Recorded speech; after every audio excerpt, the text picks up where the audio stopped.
Hello, welcome to Burning Questions, April 19, a big show in store. My name's Tim O'Connor. Got a big panel lined up. We'll start with the man that logs in most of the time, maybe not always, but he's living the high life at the moment there in Perth. Andy Gath joins us. Welcome to the show, my friend.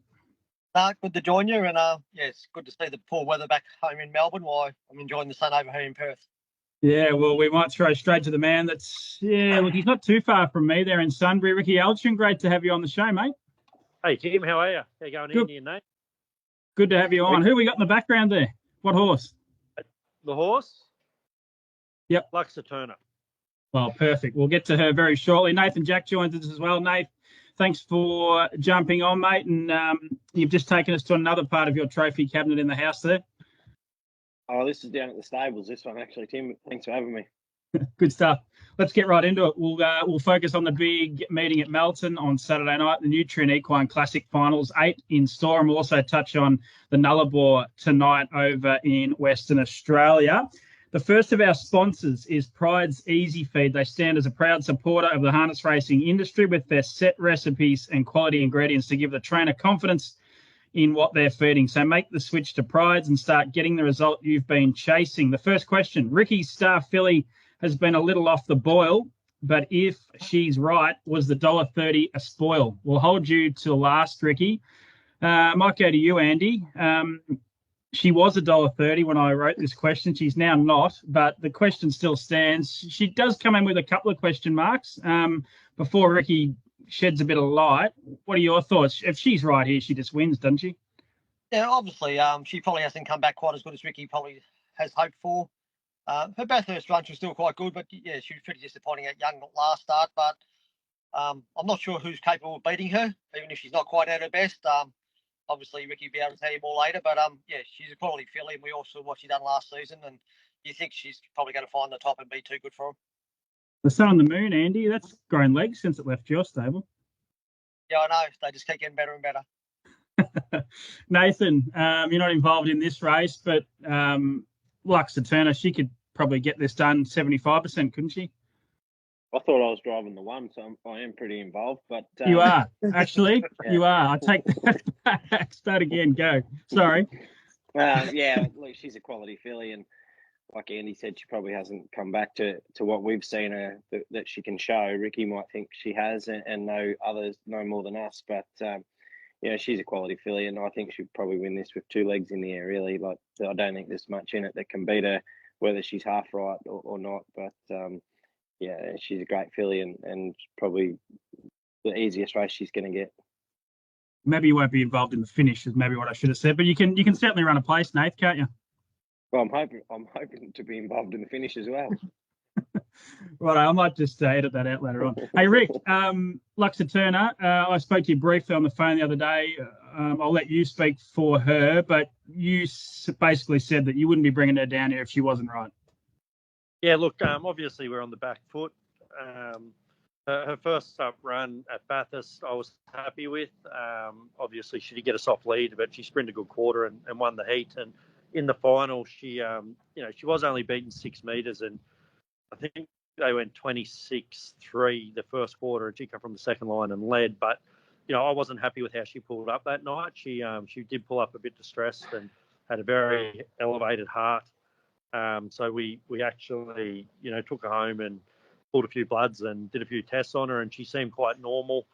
Took her to Young the other night. I ummed and ahed about going down from the poor draw into a poor track, but look, she had a fair excuse that night, and I had the bike that I always use on her on the bigger track. She'd never been to a smaller track, and just going up to the gate, she started hitting the wheels, and she really, really over-raced for 1,200 metres of that race. Like, she's never really pulled this filly, and she pulled extremely hard, and she actually choked off. So she did pull up well after that race, much better than Bathurst, and her work since then has been absolutely spot on, and we've pulled bloods, and everything seems right with her. So like I said to you, Toby, she wouldn't be here if she wasn't right. She's a good filly, and you should see the best of her tomorrow night again. Yeah, good stuff. Well, $1.30 may be a spoil then. For those that got it, like Nathan said, it's this is probably the easiest race she's going to meet in the next few months. So she should should be beating them. Yeah, I mean, going to be competitive. Yeah, I mean, you go back, to August last year, Rickie, and she handled these by 30-odd metres, didn't she, most of these? Might be losing the great man a little bit there. We'll move forward.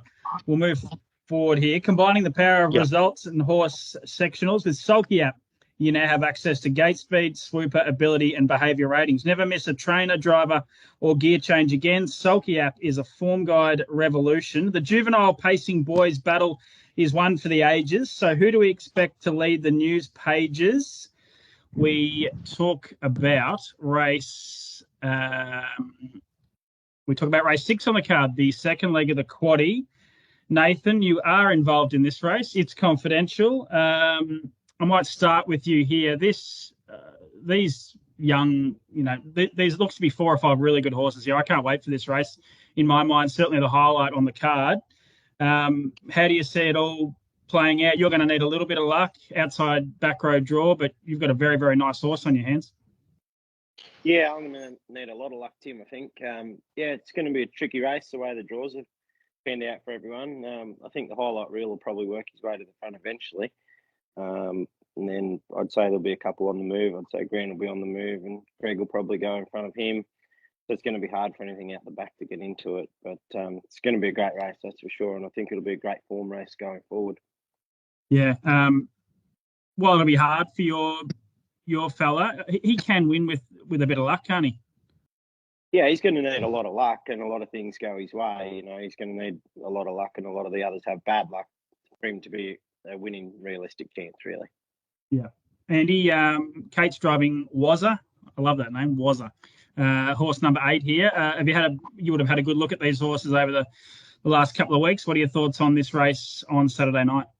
Yeah, I think the highlight rule, he's drawn wide. He does have the advantage of his main opposition because they're all on the back row. And I think if he finds the top, he's definitely the one to beat. We know what a quality horse he is, but it's up to 22.40 and the heats were sort of run at a pretty slow speed. So just generally run. Some of these might be found out. You don't really know, but it's a pretty deep race. And like Nathan said, going forward, a lot of these horses are going to be going around in all the Group 1s going for the rest of the season, I'd say. So the highlight reel for you, Andy, if you had to have a bet. Yep. Yeah, I'm sticking with him. Yep. Rickie, what are your thoughts? I'd love a comment from you on the Queensland colt. He looks really good, but we don't really know what he's beating. Yeah, well, I'm with him. I really like this horse, and I know Grant, he wouldn't be bringing him down here if he didn't think he was going to be competitive. Like, he's such a good trainer, Grant, and he knows his horses back to front. But obviously, Clayton and Emma's camp are hard to beat in these races, and they've probably got the barrier draws on him with the highlight reel. But like Andy stated, a bit extra distance. If the race is genuinely run, I do think Grant's horse is the one to beat. He seems to have a fair bit of bottom to him and not just a turn of foot, but he looks like he can stay a bit as well. So, yeah, I think I'll stick with Grant's horse in this one. I'd like to see Grant win it, and I think he's a quality horse. Yeah, I'm with you, Rick. And, from a punter's point of view, he's a little bit better odds too. I think he's sort of $3.80. So, he may not start that again for a while. I thought he could win, given I like the fact that there's a few other nice horses and good chances drawn around him off the back row. So, he might get a bit of a toe in. We'll see what happens. It's going to be a great race. That's the 2-year-old Colts and Geldings final. Logical Staffing Solutions provide labour hire and recruitment services to the transport, warehousing, automotive and manufacturing industries. A logical solution for your staffing needs. Derek's already hit 3 home runs, but can he smack another against these big guns? We'll leave you till last, Nathan. We're talking about Derek the Jet. If I can search him up, he will be in race number 7, the race after that 2-year-old event. Might go to you, Andy. You've got Ewing in the race, drawn barrier 5. My impressions on the prelude or the heat run is a little bit disappointing, but what were your thoughts? Yeah, he probably needed that run. This race sort of probably come up a couple of weeks too early for him. So he'll improve off that, but he's probably an unplaced chance at best, I'd say, from that barrier draw. Nathan's horse is clearly the one to beat. He's undefeated, and you think if he does everything right, he'll be undefeated again. Pretty good, pretty strong statements there from Andy Gath. Rickie, are you in the Derek the Jet camp, or do you think he's is a little bit vulnerable in this high quality event? No, it's hard not to be in his camp. I was talking to Nathan a few weeks ago about this horse, and he was all praise for him, and sort of told me how much ability he's got and how far he thinks he can go. So it would be hard not to be in his camp. I think Blake's horse Valentino definitely is a really good place chance. He's been improving each of his trials, and I'm sure he'll be fitter again for the final tomorrow night. But look, it's hard to go past Derek, and if Nathan's as good as judge as he tells us he is, he'll be winning. Nathan, good segue to you. Give us the lowdown. You're very confident here on Saturday night. Oh, you can't go into these races too confident. Sorry. Right. Sorry, guys. We've got you back. Go for it. You can't go into these races too confident. He's racing a couple of Group 1 winners, and he's quite relatively inexperienced. But if he gets it right, I think he'll be extremely hard to beat. And so far, so good. He's got it right, and he seems to be getting a lot more mature every time he goes to the races. And if he was going to make a mistake, he would have made it last week early. But he sort of held himself together and got it right. And he seems a lot better off the front row. So if he can run the gate like he did at Shepparton, I'm sure he'll be up the front end and be pretty hard to beat. I haven't got the form guide open, Nate, but did you drive Val Thorens through his early days from memory? Yeah. In the Group 1 win? I think you might have been with him. I thought he had a really good chance. I mean, he took, I think he ended up 3 back pegs in the heat run, and he did cut a bit of ground off you. I thought if he had maybe been on your back, he might have given you a scare. Can you give us a bit of a thought on the heat run of him, Val Thorens? Yeah, my horse is quite casual in front. He only ever does what he has to do. And what I like about him, he never lets him get past him, even after the line. He still won't let him get past him. He just wants to keep going through it. So, he's a really nice horse, Val Thorens. I really like him. And I think he'll probably be hard to beat again. And he's probably going to be one spot closer this week. So he's going to be a danger, that's for sure. Yeah, that was kind of my thought. He'd just be one position closer, and he might make it interesting at $5 as opposed to $1.30. But very hard to beat, Derek the Jet. I love the name after you told me, Nath, named after the baseballer. So good luck on Saturday night, looking to make it 4 wins in a row. Hey, Rick, before we head over to Gloucester Park tonight, can we just get a word on your other runners? I really liked the effort of Crusader Miss last start. She worked early, didn't find the front. Then you went back to sort of last in the running line, and then carted them up and hit the front again. I thought it was a really game effort. She's drawn 1 in the 2-year-old fillies final. Not saying she can win, but she could be a sneaky place chance, couldn't she? Yeah, I actually think at $6 or $7 a place, which she is, I think she's a really good place bet. She's never drawn a good barrier.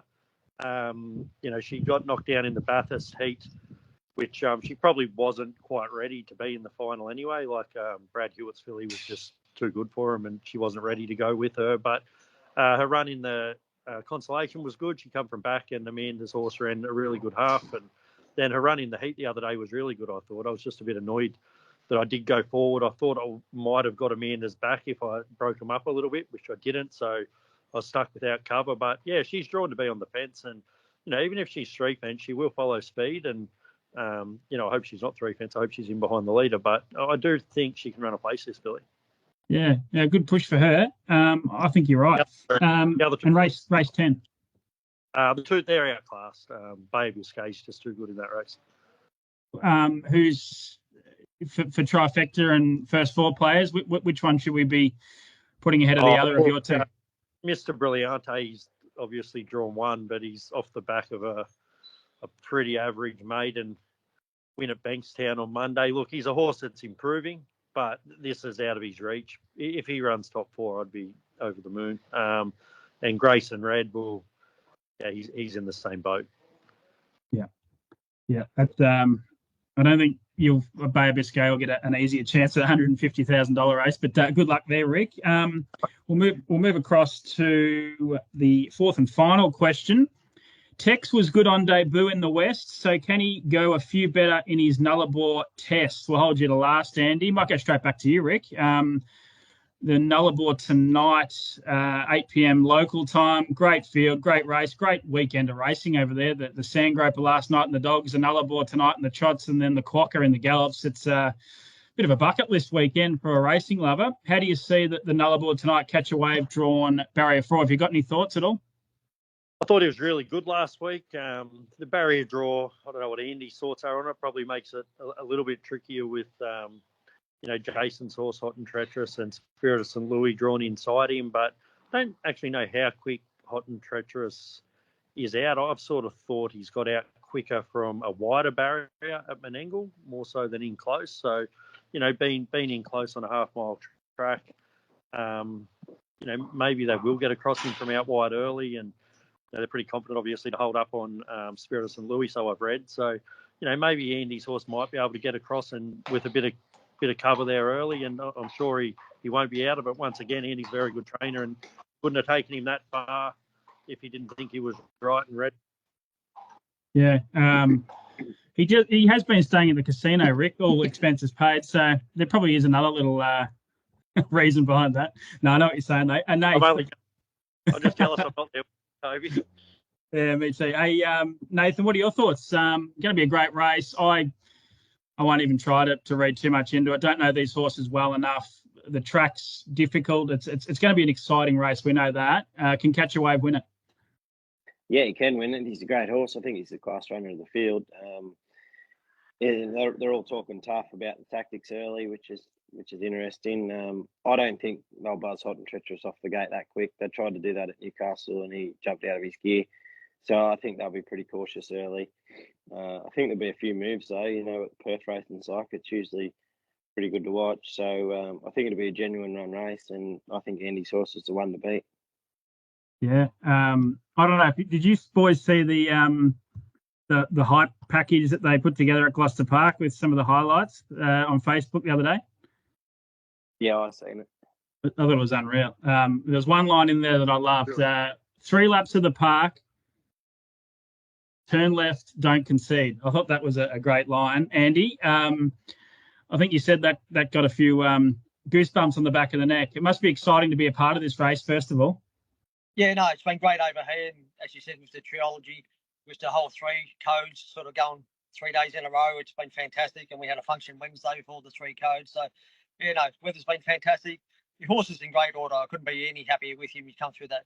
Glad I raced him last week. He come through it really good and been able to work him like I wanted to this week. The tricky race to map.